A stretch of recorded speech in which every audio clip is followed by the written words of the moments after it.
You want us to engage those entities? Tal's mandibles clicked in disbelief, compound eyes fixed on the tactical display. Are you utterly deranged or simply suicidal? The Voreth commander's facial appendages writhed in exasperation. They're merely humans, rudimentary mammals barely a century into their spacefaring era. Your payment has already been tripled.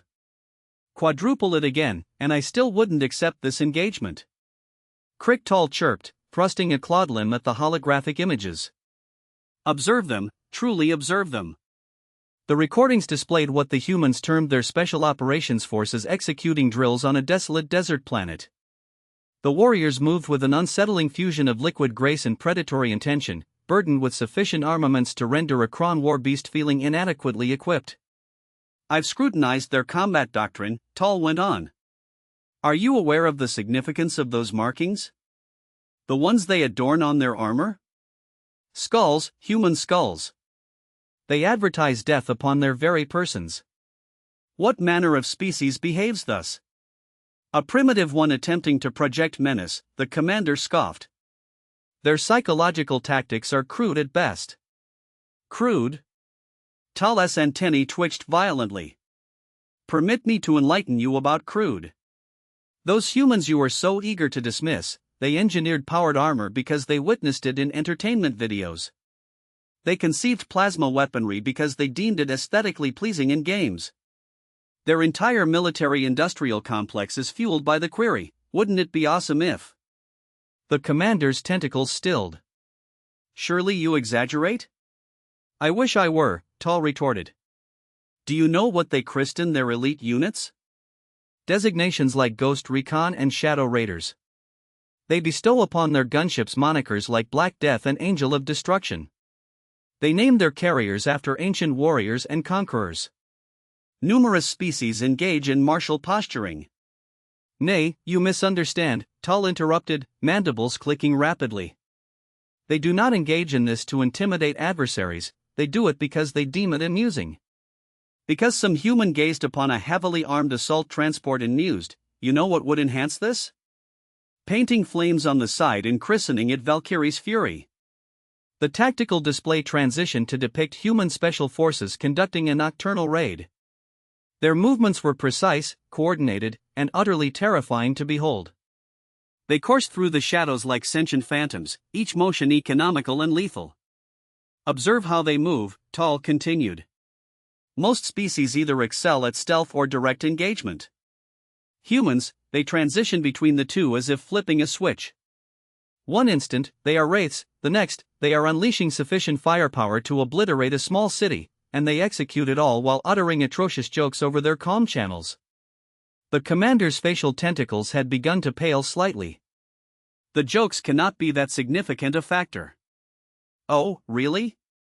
Allow me to disseminate some intercepted communications from their previous engagement. Tal retrieved an audio file. Human voices crackled through the speakers. Hey Jenkins, what's the difference between a Voreth battlecruiser and a target range? I don't know, Sarge. About 30 seconds, once Anderson gets the railgun warmed up. The sound of human laughter mingled with explosive detonations. See? Tal's antennae drooped. They crack jokes while fighting. Who does that? It's unnatural. The commander shifted uncomfortably. Perhaps we could negotiate with their leadership instead. Their leadership?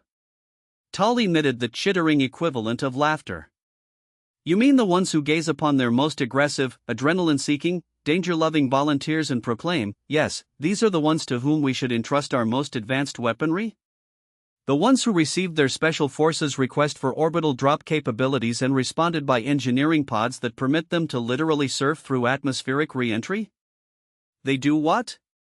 Oh yes, they term it riding the lightning because, naturally, they would.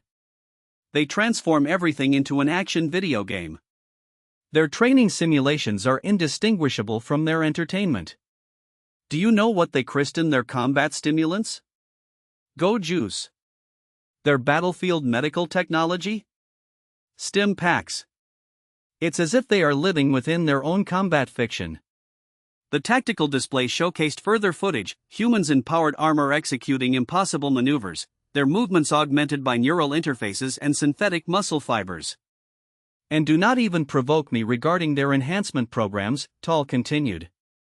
Most species pursue either biological or technological advancement. Humans, they declared, both, and make it awesome. They possess soldiers capable of interfacing directly with their weaponry, of processing combat data faster than our finest AI, of running for days without rest. And what do they do with these capabilities? They compete to determine who can execute the most ludicrous stunts in actual combat. The commander's skin had assumed a distinctly unhealthy hue. Surely they possess some weaknesses? Oh, they do. They are reckless, prone to improvisation, and perpetually pushing the boundaries of their equipment. But here's the crux: they acknowledge these as weaknesses, and they have transmuted them into strengths. They train for equipment failure. They practice improvising. Their doctrine literally encompasses guidelines for when to disregard doctrine. That's madness.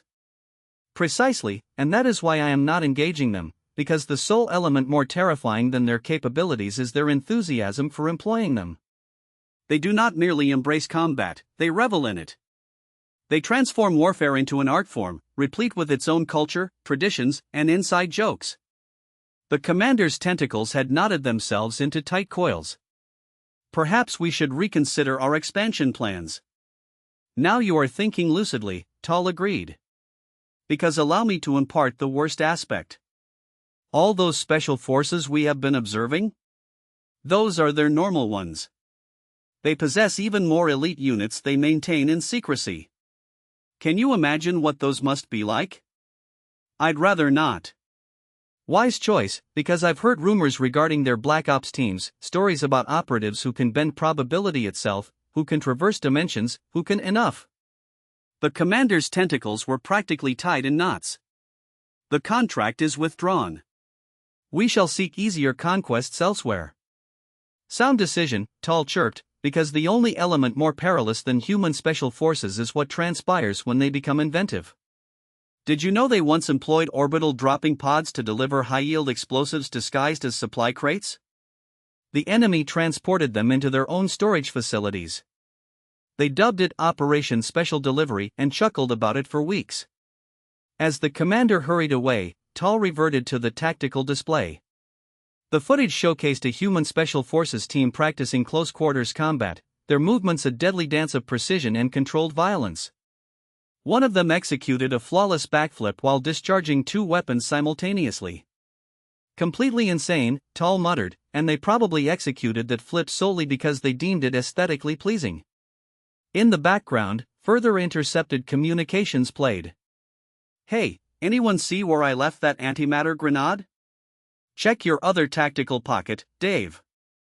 Oh yeah, there it is, right next to my lucky rabbit's foot. More human laughter. Tal shut off the display with a shudder. Let others engage the humans if they desired, he preferred his battles survivable and his enemies sane. Besides, he had heard the humans had recently commenced experimenting with something they termed space ninjas, and he definitely did not wish to ascertain what that entailed. As he departed the command center, he could have sworn he detected distant human laughter echoing through the corridors.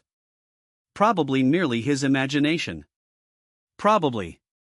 But he quickened his pace nonetheless. Later that cycle, when queried as to why he had rejected such a lucrative contract, Tal provided a simple response: have you ever observed humans fight? They treat combat like a competition to ascertain who can be the most spectacularly lethal while having the most enjoyment. They do not merely wade into battle, they choreograph it. His fellow mercenaries laughed until he presented them with the footage. They did not laugh thereafter. Instead, they executed the sensible action: they updated their contracts to specifically exclude operations against human special forces. Some termed them cowards, Tal termed them survivors, because, ultimately, there was only one element you needed to ascertain regarding human special forces. They were the sort of warriors who gazed upon the impossible, grinned, and proclaimed, "Hold my beer," and anyone who knew humans knew that phrase never concluded well for their opponents. Remember that instance when we declined the Vorith contract? Zixvac queried, mandibles twitching with barely suppressed amusement. Tal's antennae flattened against his carapace. Do not remind me. Finest decision I ever rendered, even if nobody believed me at the time. The mercenary lounge of Station 7 Echo was unusually crowded, populated by various species sharing war stories and contract information. Most were striving assiduously to evade discussing the latest news from the Outer Rim. Speaking of humans, a Taurite mercenary commander called from across the room, their crystalline form catching the ambient light. Has anyone viewed the footage from the Dorax incident? A collective shudder permeated the assembled warriors. Even the normally stoic Quantum Hive representatives dimmed their bioluminescence. You mean when those human operatives determined to Tal paused, mandibles clicking rapidly as he searched for the appropriate words. What did they term it? Improvise a tactical solution using locally sourced materials? That's the diplomatic version. The Tellarite chimed, their crystalline structure vibrating with suppressed mirth. What they actually uttered was, "Hey y'all, watch this." Those words, a veteran Marian warrior growled, their fur standing on end, should be classified as a psychological weapon. Nothing beneficial ever ensues from them. Tal retrieved a holoscreen, displaying the now infamous footage. The assembled mercenaries leaned in despite themselves, unable to avert their gaze from what had become known as the incident. The footage depicted a squad of human special forces operators cornered within a Dorasian manufacturing facility. The Dorax, being silicon-based lifeforms, had presumed their industrial-grade thermal processing units would furnish an effective barrier against the humans. They had not accounted for human creativity. Observe this section, Tal chirped, indicating a human operator who appeared to be grinning inside their helmet. This is where it transitions from standard human insanity to, well, human insanity. The footage revealed the operator turning to their squad. The audio crackled. Hey, you know what those processing units are full of? Industrial coolant? Nope. Free-range tactical lubricant. What ensued was a masterclass in what humans termed adaptive problem-solving and what everyone else termed complete madness. The operators somehow converted the facility's thermal processing network into an improvised distribution system for their combat stimulants and explosive compounds. They weaponized the cooling system. A newly arrived Quantum Hive drone buzzed in disbelief. They turned temperature regulation equipment into a delivery mechanism for military-grade stimulants and high explosives, while cracking jokes about it being just like that one video game? Tal added, something about plumbing simulator and speedrunning strats. The footage continued, showcasing the Dorasian forces discovering, much to their dismay, that their own facility's infrastructure had been turned against them. The human operators had essentially created what they cheerfully christened a base-wide party delivery system. Order up, one extra spicy combat cocktail, coming right up. Don't forget to tip your server. The sound of explosions mingled with human laughter. But that's not even the worst part, Zixvac interjected. Tell them about the maintenance drones. Tal's antennae drooped. They reprogrammed the facility's maintenance drones to play something called entry music whenever they breached a new section. Apparently, it was for dramatic effect. The footage shifted to depict maintenance drones bursting through walls while blaring what human databases identified as classical rock music. The operators could be heard arguing about the soundtrack selection between firefights.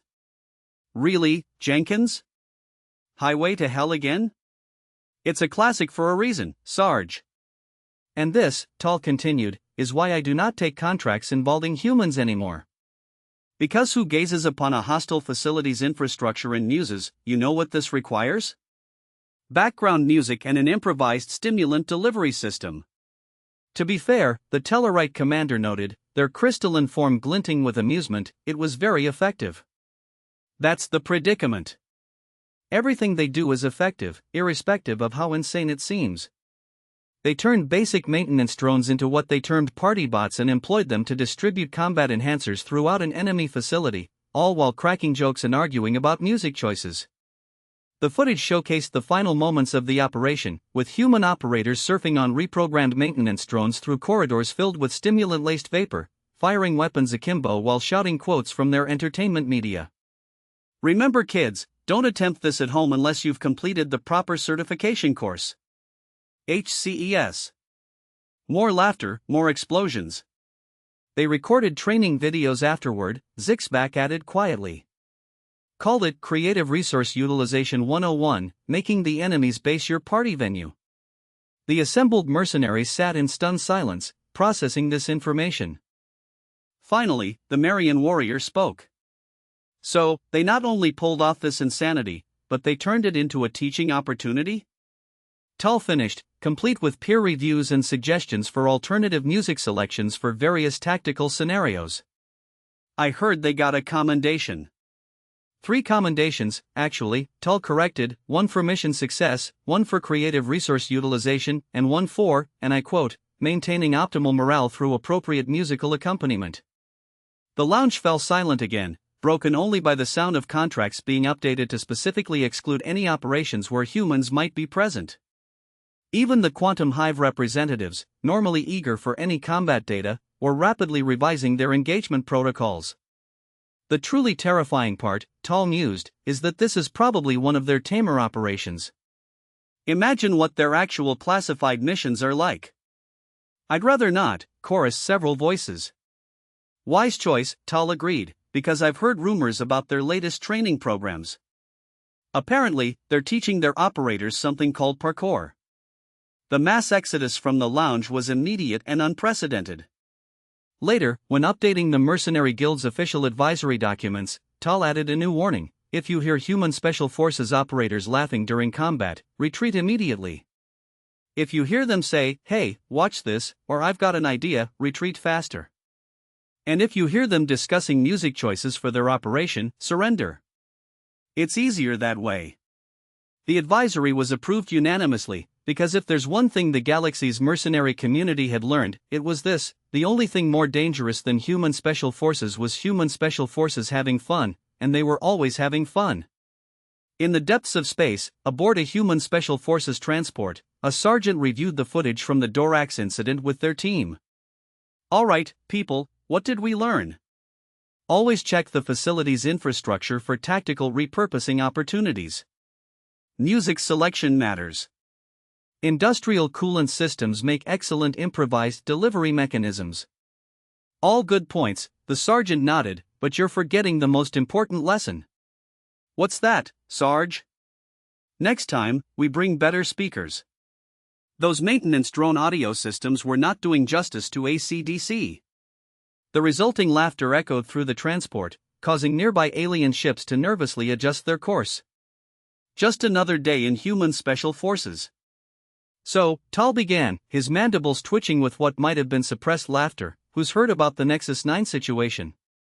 The mercenary lounge of Station 7 Echo, normally a hub of boisterous activity, fell into the kind of silence usually reserved for funeral ceremonies and bankruptcy proceedings. You mean, the incident with the... Zixback's antennae curled inward. The battle hymns? A collective shudder ran through the assembled mercenaries. Even the station's AI dimmed its ambient lighting, as if trying to distance itself from the conversation. That's the one, Tal confirmed, pulling up yet another set of footage that nobody really wanted to see, but couldn't help watching. Though the humans insist on calling it Operation, dropping beats and taking streets. The holoscreen flickered to life, showing what appeared to be a standard urban pacification operation. Standard, that is, until the human special forces arrived.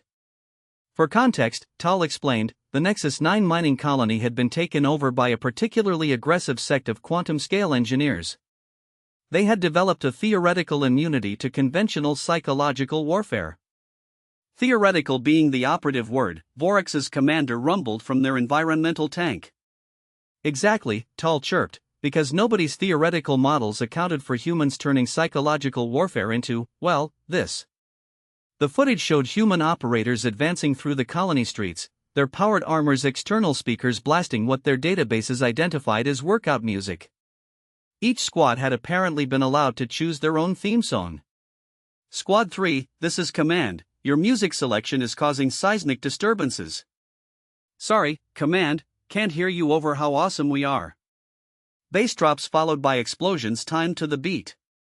They synchronized their assault pattern to the music, Zixvac explained to a horrified group of newly arrived mercenaries. They called it tactical rhythm optimization. That's not even the worst part, Tal added. Show them the footage from the central plaza. The holoscreen shifted to show a squad of human operators who had apparently decided that their assault on the colony's main administrative building needed what they called a proper soundtrack. They had somehow rigged the colony's emergency broadcast system to play something they referred to as boss battle music. Jenkins, what the hell is K-pop doing in our tactical playlist? Cultural victory, Sarge. They can't fight if they're too busy trying to figure out the choreography. Fair point. Sync up the breaching charges to the chorus. The footage showed the quantum engineers' defensive formations breaking down as they tried to process the sight of human special forces operators conducting room-clearing operations while perfectly synchronized to what appeared to be elaborate dance music. But here's where it gets really interesting, Tal continued, his mandibles clicking rapidly. The quantum engineers, operating on probability matrices, couldn't process the apparent randomness of human combat tactics combined with choreographed movement patterns. Their cognitive frameworks literally crashed. They tried to calculate the tactical advantage of backflips, Zixvac added solemnly. That was their first mistake. The footage showed the aftermath, quantum engineers either surrendering en masse or joining what they called the rhythm of tactical enlightenment. Several could be seen attempting to replicate human combat dance moves. Within 3 cycles, Tal explained, the entire colony had developed what they called groove-based combat doctrine. They formed a new religion around it, something about achieving tactical supersuperiority through synchronized movement and appropriate background music.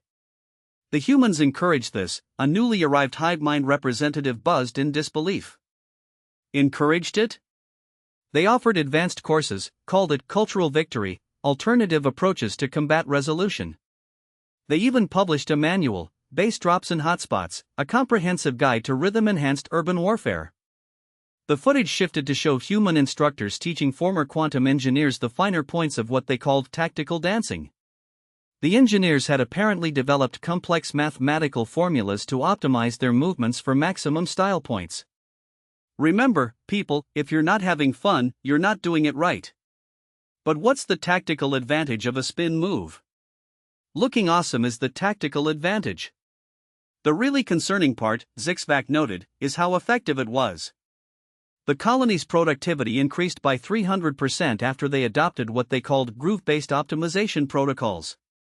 Humans weaponized dance music, Tal chirped in disbelief. They turned psychological warfare into a party, and somehow it worked better than conventional methods. The quantum engineers now require all security personnel to achieve what they call sick move certification before deployment.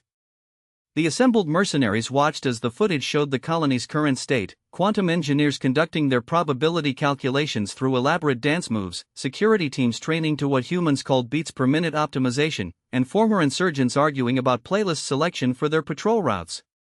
They've started hosting competitions, Zix added. Something called So You Think You Can Fight.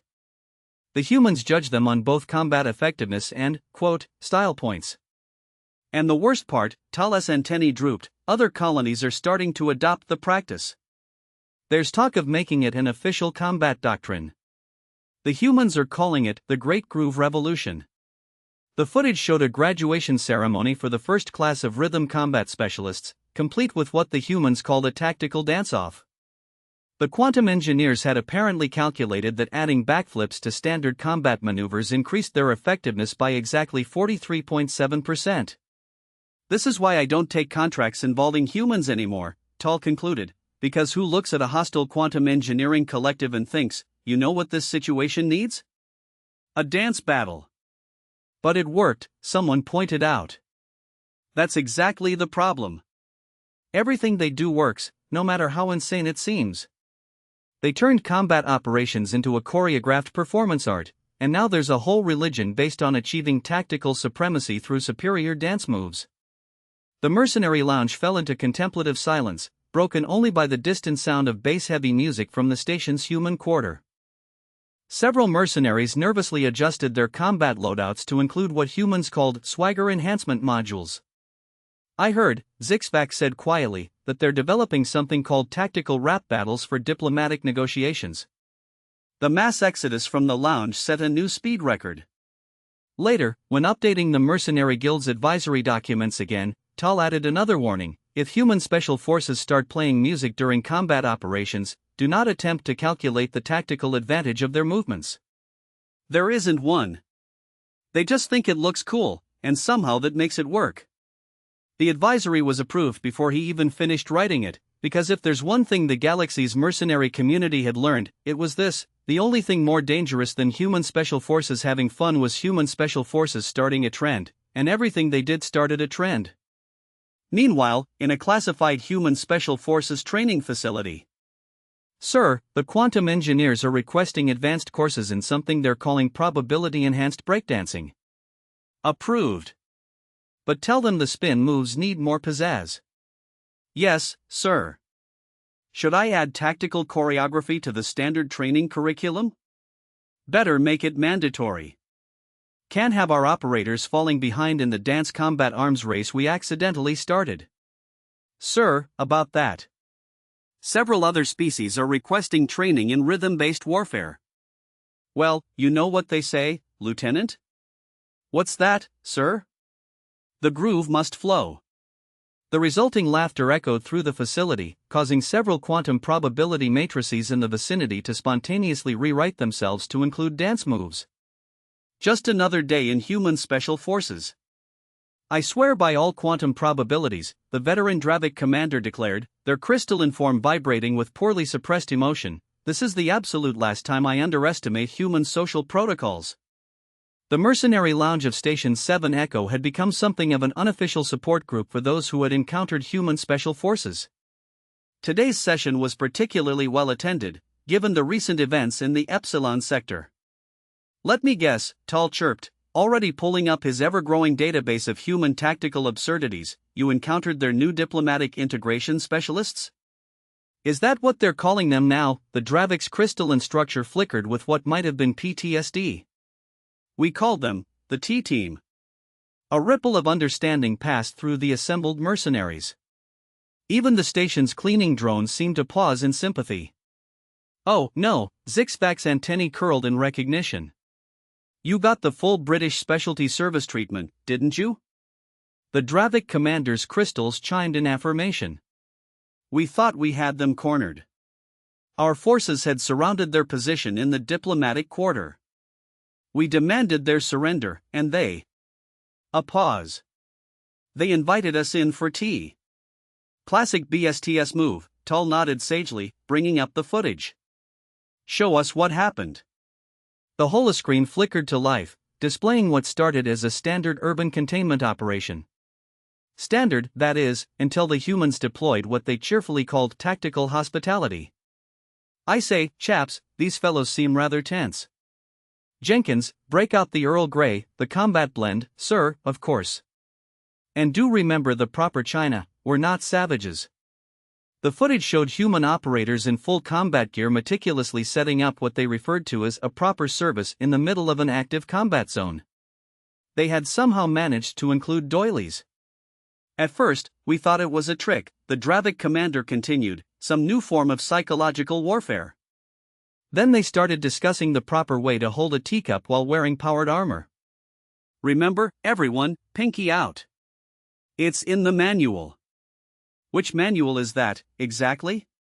Advanced Combat Etiquette, Chapter 3, Tea Time Tactics. The footage showed increasingly confused Dravik forces watching as human operators debated the tactical advantages of different tea blends while simultaneously maintaining perfect combat readiness. But that's not even the worst part. The commander's crystals chimed distressingly. They had scones, combat-grade scones. With tactical clotted cream? Zixvac asked sympathetically. The commander confirmed. They insisted there was a proper way to apply it. Had a whole briefing about it. Called it Operation Jam first. Tal's mandibles clicked in understanding. Ah, you got the full Cornwall versus Devon tactical doctrine demonstration. The footage showed human operators engaging in what appeared to be a heated debate about proper scone preparation while casually disarming explosive devices and maintaining defensive positions. With all due respect, sir, the Devonian method provides superior tactical coverage. That's dangerously close to insubordination, Jenkins. Everyone knows jam first is the superior approach. Perhaps we should consult the Queen's Royal Combat Catering Corps manual. They had an actual manual for this, a newly arrived Quantum Hive representative buzzed in disbelief. They have manuals for everything, Tall explained. This one's called Tactical Tea Service, a comprehensive guide to combat catering, complete with sections on emergency doily deployment and proper pinky positioning under fire. The footage continued, showing the Dravik forces gradually being drawn into what the humans called aggressive hospitality. Several crystal warriors could be seen awkwardly attempting to hold teacups with their energy manipulators. They insisted on